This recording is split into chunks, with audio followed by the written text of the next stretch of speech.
Appeals کی تو بات ہی چھوڑیں. تو ہم نے اس میں سارا ایک میکنزم دیا جو کہ بارز کی مشاورت سے اور ان کی پرانی ریزولوشنز کو سامنے رکھتے ہوئے کہ ارجنٹ نوعیت کے کیسز 7 یا 14 روز میں لگ جانے چاہیے. ہم نے 14 روز کہا. پھر ریویو میں وکلاء کی تبدیلی کی اجازت نہیں تھی جس کی وجہ سے بہت مسائل پیدا ہوتے تھے، وہ دیا. تو اس کو نافذ العمل ہونے سے روکنا جو ہے وہ ایک ان پریسیڈنٹڈ چیز تھی. اس پہ ہمیں دکھ اور افسوس ضرور ہے. وہ ایک عوامی فلاح کا میں کہوں گا قانون بنایا گیا. اور دوسرا اس میں ایک سیفٹی ویلو لگا دیا گیا کہ جب 184(3) کے حوالے سے ہم بات کرتے ہیں تو آپ نے دیکھا کہ ادوار آئے پاکستان میں جب اس کا بے دریغ استعمال کیا گیا اور اس کی وجہ سے ہمیں اربوں روپیوں اور اربوں ڈالر کے نقصانات بھی ہوئے قوم کو. ٹھیک ہے. اچھا اب یہ جو دو جن کا بہت زیادہ یہ دونوں ایکٹس کا آپ نے تفصیلی بتایا بھی، ایک تو یہ پریکٹس اینڈ پروسیجر بل جس کا آپ ابھی ذکر کر رہے ہیں، اینڈ سیکنڈلی جو سپریم کورٹ کا جو review of judgments and orders ہے. کیا یہی دو ایکٹس وجہ ہیں جو ہم تناؤ دیکھتے ہیں حکومت اور اعلیٰ عدلیہ کے درمیان، یا کچھ اور بھی ہے، کچھ اور بھی محرکات ہیں جو پس پردہ ہیں؟ تناؤ تو میں نہیں کہوں گی اس کو، اس لیے کہ ہم نے تو جب سے حکومت سنبھالی ہم ایک ہی فیز میں جا رہے ہیں اور وہاں پہ مزاج بھی ایک جیسا. اور اس کی بڑی وجہ یہ ہے کہ بارہا یہ استدعا کی گئی سپریم کورٹ سے کہ جو امپورٹنٹ نوعیت کے کیسز ہیں، یہ معاملہ 63A کی جو انٹرپریٹیشن ہے اس سے شروع ہوا.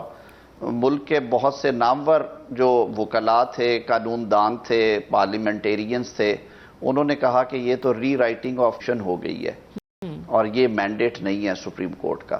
تو ہم نے بارہا اس میں مانگا کہ آپ فل کورٹ بٹھا کے اس کو ایک دفعہ ایگزامن کر لیں کہ جی ووٹ بالا تو جائے گا لیکن گنا نہیں جائے گا اور اس کے باوجود آپ کو ڈی سیٹ بھی کر دیا جائے گا. یہ بات سننے میں بھی بڑی عجیب لگتی ہے، لیکن انفارچونیٹلی پچھلے 11 ماہ سے میرے خیال میں کہوں گا بلکہ اب تو تقریباً سال ہو چلا، وہ معاملہ جو ہے وہ پینڈنگ ہے. وہ ریویو بھی فکس نہ ہوا، فل کورٹ بھی نہ بنی.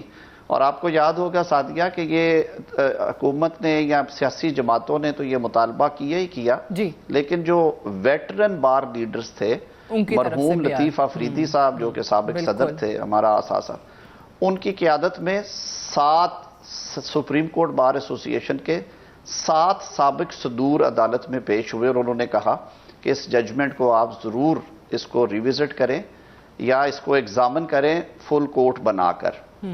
تو اس وقت وہ نہ بنایا گیا. اس کے جو بعد میں نقصانات یا مضرات تھے وہ سب کے سامنے ہیں.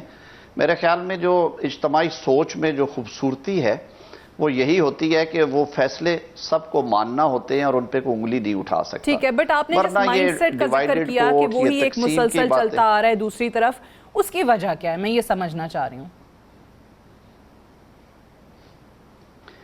میرے خیال میں اب اس میں بہت زیادہ نہیں جاؤں گا. میرا عہدہ اس بات کی مجھے اجازت نہیں دیتا کہ میں یہ سب جوڈس میٹرز بھی ہیں، لیکن کچھ چیزیں جو سپریم کورٹ کے اپنے فیصلوں سے سامنے آئیں اور وہ لکھی گئی تاریخ میں، وہ یہ بتاتی ہیں کہ ادارے کے اندر تقسیم ہے اور وہاں پہ جو ڈیسینٹنگ وائسز ہے ان کو رستہ نہیں دیا جاتا. اور وہ اسی صورت ممکن تھا کہ اگر یہ جو 2-3 امپورٹنٹ کیسز تھے ان میں ساری عدالت بٹھا دی جاتی. اب جیسے آرمی ایکٹ والا کیس ہے، اس کو بڑی تفصیل سے ایگزامن کیا 2015 میں سپریم کورٹ آف پاکستان نے فل کورٹ میں. میں سمجھتا ہوں کہ ابھی بھی اگر آپ اسے چھوٹے بینچ میں ایگزامن کریں گے تو پھر وہ دوبارہ آپ کو ایگزامن کرنا پڑے گا اس کو فل کورٹ میں لے جا کے، کیونکہ اگر پہلے فیصلے سے آپ کوئی مختلف فیصلہ دینا چاہتے ہیں تو وہ جو شارٹر بینچ ہے اس کے لیے مسئلہ ہوگا. صحیح ہے، یعنی یہ جو اہم معاملے ہیں یہ ایسے ہیں کہ اس کے لیے فل کورٹ واقعی میں انیویٹیبل ہے. آپ کر بھی دیں اس کے بعد بھی آپ کو فل کورٹ میں جانا ہی جانا پڑے گا. بٹ مجھے یہ بتائیے اعظم طاہر صاحب کہ یہ جو 2 قوانین جن کا ہم بات کر رہے تھے، انٹرو میں بھی کہ اسٹے آرڈر آ گیا، اب اگر یہ ایسے ہی رہتا ہے تو کیا حکومت کوئی ریویو کی طرف چلی جائے گی؟ حکومت ایک قدم پیچھے لے لے گی؟ حکومت نظر ثانی میں چلی جائے گی یا نہیں؟ آپ کہتے ہیں کہ جی آپ کا پرنسپل ایک سٹانس ہے اور وہ وہی رہے گا. سعدیہ میرے خیال میں جو تو پریکٹس اینڈ پروسیجر ہے اس پہ تو ہے جو انجنکٹیو آرڈر ہے. ٹھیک. جو ریویو آف ججمنٹ ہے اس پہ ابھی تک میرے نوٹس میں تو نہیں ہے. اس پہ میرے خیال میں وہ بٹ وہ نافذ العمل نہیں ہے نا، اس کو روک دیا گیا ہے، یہی خبر آئی تھی. نہیں، وہ پریکٹس اینڈ پروسیجر جو ہے وہ نافذ العمل نہیں ہونے دیا گیا. جو ریویو کی حد تک لا بعد میں بنایا پارلیمان نے، جس میں کہا کہ جو 184(3) کے مقدمات ہیں ان میں جو نظر ثانی کی آپ کی درخواست ہوگی، اس کا سکوپ جو ہے وہ ایپلیٹ کورٹ والا، یعنی کہ عدالت اسے ذرا تفصیل سے دیکھ سکتی ہے، ورنہ ریویو کا تو جو آپ کا سکوپ ہے، تو ویو ہے، وہ بہت نیرو ہے، بہت نیرو ہے. تو وہ ابھی نافذ العمل قانون ہے، اور اس کے تحت میرے خیال میں ابھی تک کوئی کیس ایسا ٹیک اپ ہوا نہیں، لیکن نافذ العمل قانون ہے. ٹھیک ہے. اچھا، اب اس میں اوبیسلی سیاسی جماعت کے حوالے سے بھی، پی ایم ایل این کے حوالے سے بھی بہت بات ہوتی ہے، تنقید بھی کی جاتی ہے کہ جی نواز شریف صاحب کو، ترین صاحب کو فائدہ پہنچانے کے لیے ہو گیا. آپ کو لگتا ہے کہ اس قانون کے تحت واقعی ان کی جو تاحیات نااہلی ہے وہ ختم ہو جائے گی؟ دیکھیے، یہ ریویو آف ججمنٹ کی تو اب اس حوالے سے وہ ریلیونس اس لیے نہیں ہے کہ جو پارلیمان نے الیکشن ایکٹ میں ترمیم کی اور جس کے ذریعے سیکشن 232 میں ترمیم کر دی گئی، اور وہ اب جو قانون ہے وہ نافذ العمل قانون ہے کہ اس میں صدارتی اسینٹ بھی آ گئی. تو وہ تو بڑی وضاحت سے یہ کہہ دیتا ہے کہ کوئی بھی جو نااہلیت ہے، کوئی نااہلیت یا ڈسکوالیفیکیشن، وہ 5 سال سے بیونڈ نہیں جائے گی. اس کی وجہ یہ ہے کہ آئین میں جہاں پہ بھی ڈسکوالیفیکیشن کا ذکر آیا، یا تو وہ صرف اس الیکشن کے لیے تھی، یا اس ایونٹ کے لیے، یا پھر میکسیمم اس کی جو آؤٹر لیمٹ ہے وہ 5 سال تھی. میں ایک مثال دیتا ہوں کہ اگر آپ کو خدا نخواستہ قتل کے مقدمے میں سزا ہوتی ہے، تو آپ سزا پوری کرنے کے بعد 5 سال کے بعد الیکشن لڑنے کے اہل ہیں. یہ آرٹیکل 62 63 کو اگر آپ ملا کے پڑھیں تو کہیں پہ بھی 5 ایئر بیونڈ نہیں. تو یہ کیونکہ صادق اور امین والے معاملے میں ٹائم لیمٹ دی نہیں تھی گئی، تو اس کو پارلیمان نے ڈسکوالیفیکیشن کو انہوں نے قانون سازی کے ذریعے وضاحت کر دی، اس ابہام کو دور کر دی، اور انہوں نے کہا یہ 5 سال سے زائد نہیں ہوگی. جہاں پہ آئین اسپیسیفکلی کوئی آؤٹر لیمٹ دیتا ہے وہ 10 سال 20 سال بھی ہو سکتی ہے، وہ وہی رہے گی. لیکن جہاں پہ آئین میں ابہام یا خاموشی ہے، وہاں پہ جو میکسیمم آؤٹر لیمٹ ہے اسی آرٹیکل کے اندر وہ 5 ایئرز ہوگی، تو وہ 5 ایئرز ہی ہوگی. اوبویسلی ایک سوال جو آپ سے بھی I'm sure کئی دفعہ پوچھا گیا ہے، تمام پی ایم ایل این کے لوگوں سے پوچھا جاتا ہے کہ نواز شریف صاحب کب واپس آئیں گے. تو میں اس کو آپ کے سامنے قانونی اعتبار سے رکھتی ہوں کہ جناب اس میں قانونی پیچیدگی کیا رہ گئی ہے جو ان کی واپسی کو ابھی تک روکے ہوئے ہے، اور آپ کو کیا لگتا ہے وہ کب تک دور ہو جائے گی، کب تک واپسی ہو جائے گی، اور کیا پارٹی کے لیے اگلے وزیر اعظم کے امیدوار وہی ہوں گے؟ دیکھیے، ابھی ان کا ایک وہ جو اپیلز ہیں اسلام آباد ہائی کورٹ میں، جو کہ ان کی عدم پیروی کی وجہ سے انہیں خارج کیا گیا، لیکن عدالت نے ان کیسز کو ڈسپوز آف کرتے ہوئے جو سپریم کورٹ کے پرانے فیصلہ جات تھے ان کو سامنے رکھتے ہوئے ایک تفصیلی آرڈر جاری کیا. اور اس میں اسلام آباد ہائی کورٹ نے کہا کہ کیونکہ آرٹیکل 10A جو ہے وہ یہ فنڈامنٹل رائٹ کنفر کرتا ہے ہر شخص کو کہ اسے فیئر ٹرائل ملے، تو وہ کیونکہ موجود نہیں تھے عدالت میں، تو انہوں نے کہا کہ وہ جب بھی پیش ہوں عدالت میں وہ کیس کو ریسرکٹ، یعنی کہ اس کو دوبارہ پیش کرنے کے لیے درخواست دے سکتے ہیں. تو وہ انشاءاللہ العزیز وہ جب آئیں گے وہ عدالت سے ہی رجوع کریں گے اسلام آباد ہائی کورٹ سے. اور ان میں سے ایک کیس کو آپ نے دیکھ لیا جو یہ معاملہ ہے جب نواز شریف صاحب جاتے ہیں. دیکھیے، ایک کیس کے بارے میں تو جی سعدیہ، دیکھیے جو ان کے 2 کیسز ہیں کنوکشن کے، ایک ایون فیلڈ ہے، دوسرا جو ہے وہ العزیزیہ. ایون فیلڈ میں تو آپ نے دیکھ لیا جب محترمہ مریم نواز شریف صاحبہ کو اور کیپٹن صفدر صاحب کو اس میں بریت دی گئی میرٹ پہ، اور پرانے قانون کے تحت ہی انہوں نے اس کو کلیم کیا تھا، اسی کے تحت اس کا فیصلہ ہوا. تو آپ نے وہ پروسیڈنگز واچ بھی کی ہوں گی، کور بھی کی آپ نے اپنے پروگرامز میں، وہ ججمنٹ ڈسکس بھی کی. اس میں انہوں نے کورٹ نے بڑی وضاحت کے ساتھ بتا دیا کہ وہ کتنا بڑا جرم تھا اور وہ کس طرح سے ہوا. تو وہ تو کیس اب وہ کیونکہ ایک تفصیلی فیصلہ موجود ہے اور وہ اس کا جو بینیفٹ ہے وہ بالکل میاں نواز شریف صاحب کو بھی ملے گا. اب رہی بات دوسرے مقدمے کی، تو وہ جو براڈر پرنسپلز ہیں وہ اس کیس کے بھی وہی ہیں. ایک سب سے بڑی بات جو اس وقت ناانصافی ہوئی وہ یہ تھی کہ پاکستان کی قانونی تاریخ میں اور نیب آرڈیننس 1999 کے نافذ ہونے سے لے کے میاں نواز شریف صاحب کے خلاف کیس بنائے جانے تک کسی شخص کے خلاف اساسوں کا کیس جو ہے وہ ایک سے زائد نہیں بنایا گیا. یہ ایک ایکسیپشنل صورتحال تھی جس میں میاں نواز شریف صاحب کو سیاست سے دور رکھنے کے لیے اور پاکستان کے سیاسی نقشے کو تبدیل کرنے کے لیے یہ ناانصافی کی گئی اور ان کے خلاف 3 مقدمات کھڑے کیے گئے، وہ بھی ایسٹ بیونڈ مینز کے. حالانکہ قانون یہ کہتا ہے، نیب قانون میں یہ وضاحت سے درج کر دیا گیا کہ یہ ساری ٹرانزیکشنز جو ہیں وہ ایک مقدمے میں منتج ہوں گی اور وہی کیس چلے گا. ٹھیک ہے. میں دوبارہ کہہ رہا ہوں کہ ہسٹوریکلی آج تک ایسٹ بیونڈ مینز کا ایک وقت پہ ایک سے زائد مقدمہ. اب کیا یہ کہ انہوں نے دبئی کی ایک کمپنی کا کیس الگ بنا دیا، دبئی کی دوسری کمپنی کا کیس الگ بنا دیا، لنڈن کی پراپرٹیز کا الگ بنا دیا. اب وہ دوسرا کیس کیونکہ جڑا ہوا ہے پہلے کیس کے ساتھ اور اسے ٹوسٹ دے کے الگ کیا گیا تھا، میرے خیال میں فیٹ ایک ہی ہوگا انشاءاللہ العزیز. ایز اے لائر جتنی مجھے سمجھ ہے، کیونکہ میں ان کیسز کے ساتھ وابستہ رہا ہوں، میاں نواز شریف صاحب has a very good case on merit. ٹھیک ہے، چلیں آپ کہہ رہے ہیں کہ ان کا میرٹ پہ کیس کافی سالڈ ہے. مجھے یہ بتائیے ایک اور چیز، کیونکہ ہمارے پاس ٹائم لیمیٹڈ ہوتا ہے تو کچھ اور زیادہ سوالوں کے جوابات آپ سے لینے کی کوشش کروں گی، کہ جو نیب ترمیم کے حوالے سے بات ہو رہی ہے اور تنقید بھی کی جاتی ہے کہ جی راتوں رات کیا خیال آیا ان کو حکومت کو اور کس طریقے سے اس میں ترامیم کر دیں.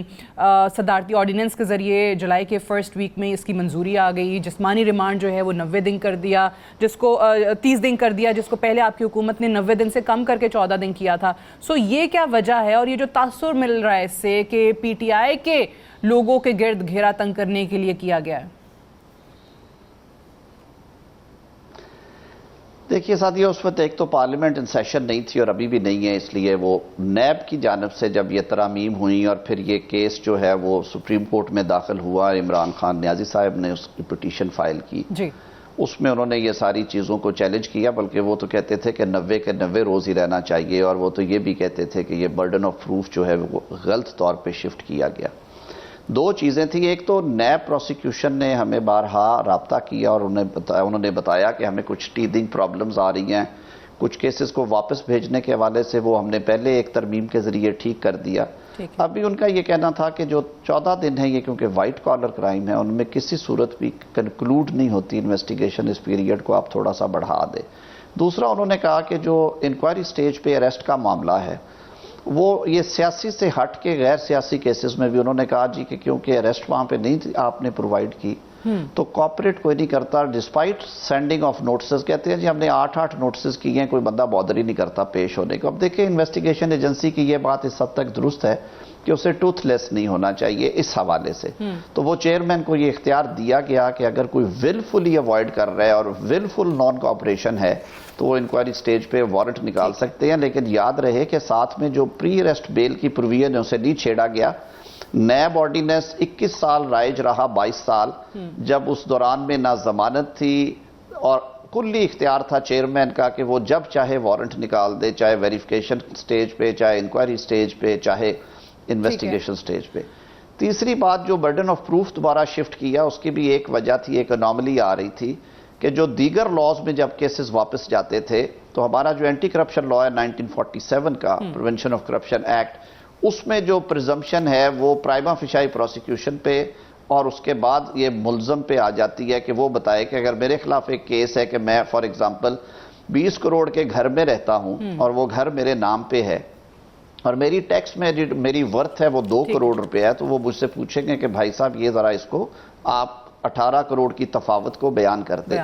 تو اس حد تک پھر ہم نے اس کو دوبارہ ریویو کیا اور اس کو ڈالا. اس میں کوئی ایسی سبسٹینشل چینجز نہیں تھی اور عمران خان صاحب جو ہیں وہ سٹیج سے گزر چکے ہیں. ٹھیک ہے، میں ایک آخری سوال آپ سے کرنا چاہتی ہوں، and this is on a lighter note, کہ کل ایک تقریب میں چیف جسٹس پاکستان کہہ رہے تھے that I am an old man and a bit of chauvinist. So what did he mean by that?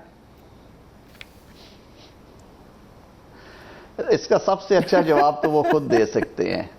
اور اب شوونزم کی کئی قسمیں ہیں، اور ویسے تو بڑی حلیم طبیعت ہے ان کی، لیکن وہ کئی دفعہ ذرا تھوڑا سا ان کے مزاج میں سختی آ جاتی ہے.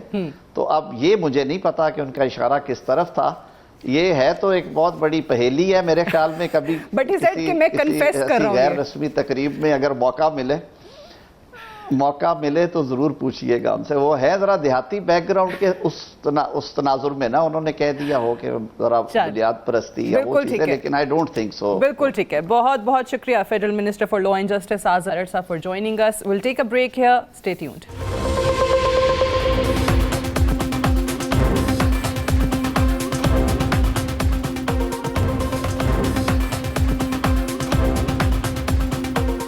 نو مئی کے واقعات کو 2 ماہ سے زائد کا وقت گزر چکا ہے. تحریک انصاف کے شرپسند عناصر کے گرد قانون کا گھیرا ہر آئے روز تنگ ہوتا چلا جا رہا ہے.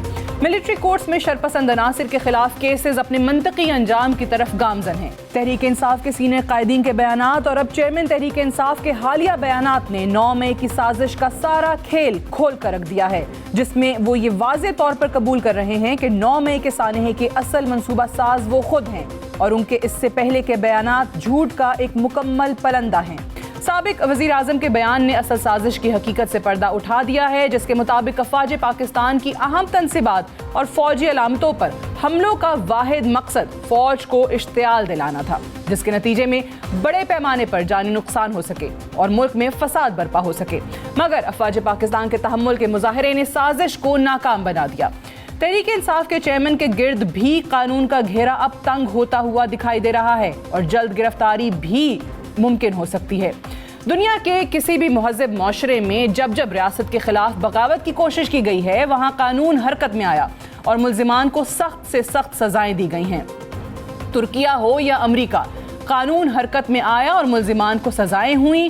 امریکہ میں کیپٹل ہل حملہ دیکھ لیجئے تو اہم جتنے بھی ملزمان تھے آج اپنی سزائیں کاٹ رہے ہیں.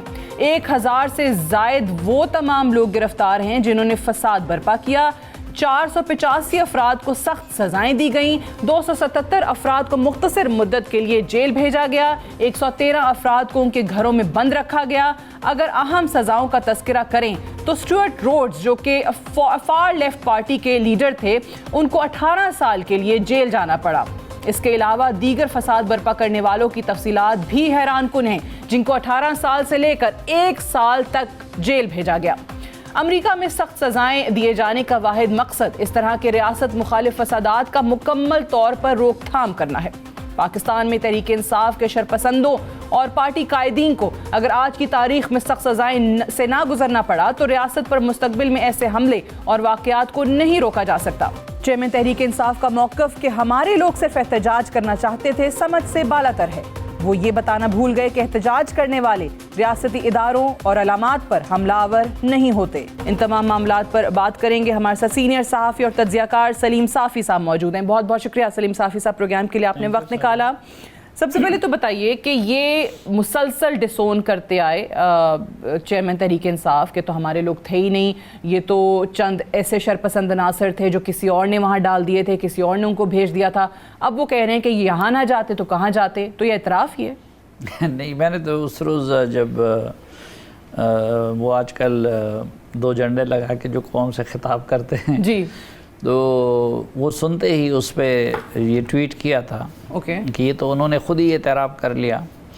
دوسری بات یہ کہ وہ اعتراف نہ بھی کرتے تو یہ جتنے لوگ وہاں پہ جو گرفتار ہوئے ہیں یا جن کی ویڈیوز آئی ہیں ان میں آپ مجھے بتائیں کہ یاسمین راشد جو ہے وہ پیپلز پارٹی کی ہے یا کہ فوج کی ہے, ٹھیک, یا اسی طرح یہ جو باقی جتنے لوگ ہیں تو وہ تو پی ٹی آئی ہی کہتے ہیں.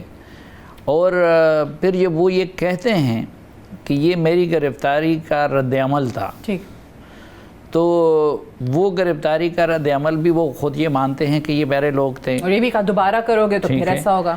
اچھا, تیسری بات مثلا آپ پشاور میں دیکھ لیں کہ پشاور میں جب وہ شاہ فرمان اور شوکت یوسفزئی آئے اور وہ اپنے لوگوں کو, تو شاہ فرمان اور وہ جو ہے وہ کسی اور کے آرگنائز جلسے میں تو نہیں جا سکتے تھے, تو وہ لوگوں کو گراؤ جلاؤ سے منع کر رہے تھے. بالکل, تو شاہ فرمان کے خلاف بھی نعرہ بازی ہوئی اور شوکت یوسفزئی بیچارے کے تو کپڑے وغیرہ انہوں نے پاڑ دیے.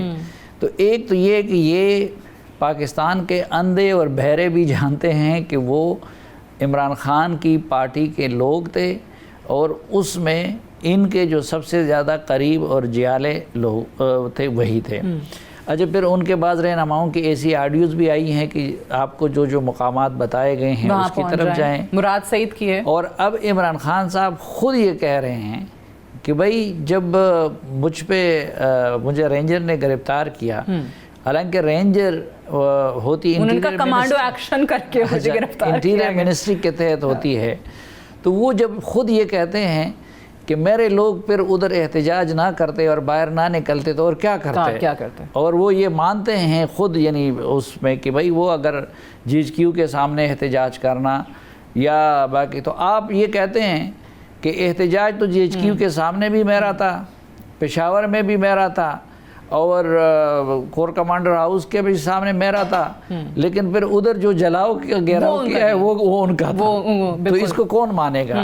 جہاں تک اس کے پاس صرف ایک دلیل ہے کہ موقع پر میں تو موجود نہیں تھا، میں تو کسٹڈی میں تھا، تو بھائی اسامہ بن لادن تو 9/11 کے دن امریکہ میں موجود نہیں تھا، ٹھیک ہے، ہو گیا، یا بیت اللہ محسود جو ہے وہ بے نظیر بھٹو پہ حملے کے وقت تو یہاں پہ موجود نہیں تھا۔ بٹ دیکھیں ایک اور بڑی انٹرسٹنگ بات انہوں نے کی کہ یہ کہاں لکھا ہے پاکستان کے آئین میں کہ جی ایچ کیو کے باہر نہیں احتجاج کر سکتے، فلاں نہیں کر سکتے۔ ہاں احتجاج ایک اور چیز ہے، میں نے جیسے کہا کہ حملہ ایک اور چیز ہے، بٹ پھر آئین میں تو یہ بھی نہیں لکھا کہ آپ پولیس والوں پہ اور جتنے بھی قانون نافذ کرنے والے اہلکار ہیں ان پہ پیٹرول بم پھینکنا شروع کر دیں۔ نہیں، آئین میں یقیناً یہ کہیں نہیں لکھا ہے کہ آپ جو ہے کسی جگہ کے سامنے احتجاج نہیں کر سکتے، لیکن آئین میں یہ کہیں نہیں لکھا ہے کہ آپ کسی عام آدمی کے گھر میں گھس سکتے ہیں، کجا کہ آپ ایک کور کمانڈر کے گھر میں جو جناب ہاؤس کہلاتا ہو اس کے اندر گھسے۔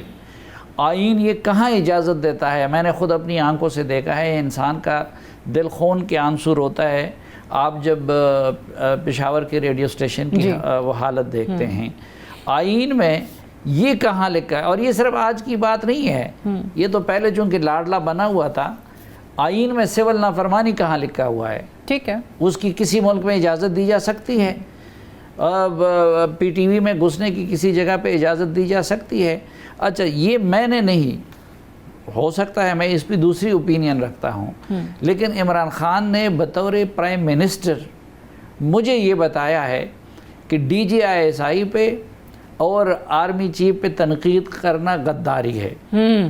بطور پرائم منسٹر آف پاکستان انہوں نے مجھے بتایا، میری اوپینین دوسری ہو سکتی ہے، یہاں آپ صرف تنقید نہیں کر رہے ہیں بلکہ آپ اسی آئی ایس آئی کے آپ یہ دیکھیں کہ نمبر 2 پوزیشن کے آدمی پہ بغیر ثبوت کے قتل تک کے منصوبوں کے الزامات لگاتے ہیں، تو آپ اپنے اصول اپنے اوپر اپلائی کر لیں تو خود آپ پھر دیکھیں کہ آپ کہاں پہ بچ سکتے ہیں۔ اچھا دیکھیں یہ جتنی چیزیں آپ نے بتائی ہیں کہ جس طریقے سے وہ پہلے ایک سینٹیمنٹ تھا ان کا فوج کے اداروں کے لیے، افراد کے لیے، آپ نے جیسے کہا کہ ان پہ بات کرو گے تو غداری ہے، اب وہ پتہ نہیں کیا کیا کر رہے ہیں، بٹ جتنے بھی انٹرویوز ہیں جو بھی مغربی جریدوں کو دے رہے ہیں، ہر آئے روز ایک انٹرویو آتا ہے، اس میں اس قسم کے الزامات ہیں، ساتھ ہی ساتھ اس میں کبھی وہ ان کے لوگ شروع ہو جاتے ہیں GSP+ اسٹیٹس کے پیچھے پڑ جاتے ہیں، کبھی وہ کہتے ہیں ہیومن رائٹس وائلیشن، اسرائیل کا بیان آ گیا، یہ ساری چیزیں وہ کرتے چلے جا رہے ہیں تواتر کے ساتھ۔ کیوں گرفتاری کیوں نہیں ہو رہی؟ کوئی ان پہ پھر ایکشن کیوں نہیں ہوتا؟ کیا آپ کو لگتا ہے کہ اس پہ پھر جو لوگ جنہوں نے کرنا ہے وہ بھی کنفیوژن کا شکار ہے؟ اور یہ ہے کہ میرے خیال میں یہ قانون پوری طرح حرکت میں آئے گا مڈ ستمبر کے بعد۔ پاکستان کی تاریخ میں پہلی مرتبہ اسرائیل کا پاکستان کے اندرونی معاملات سے متعلق بیان آتا ہے، یعنی وہ ہمارے پشتوں میں کہتا ہے کہ چاند اٹھ کے کوزے کو تانا دیتا ہے کہ تمہارے وجود میں تو 2 سوراخ ہے۔ اب اسرائیل کا معاملہ جو آ کے ایک ناجائز طور پر ایک زمین پہ قابض ہو گیا ہے اور جن کی پوری تاریخ وہ فلسطینیوں پہ مظالم سے عبارت ہے، جو نہ کسی بین الاقوامی قانون کو مانتا ہے، نہ انسانی حقوق کی مانتا ہے، ان کو تکلیف ہوئی ہے یہاں پاکستان کی قیادت سے متعلق۔ یا میں پھر آپ سے کہتا ہوں کہ یہ جو ماضی میں اگر ان کو لاڈلا نہ بنایا جاتا تو جا کے پاکستان میں کوئی پاکستانی نژاد محمد صادق کے مقابلے میں وہ زیک سمتھ کے حق میں کیمپین چلا تھا، یہ قوم اس کو معاف کرتی۔ پھر یہاں پہ آئیے آپ جو عدالتوں کی بات کر رہے ہیں، ماضی کو چھوڑیں، 25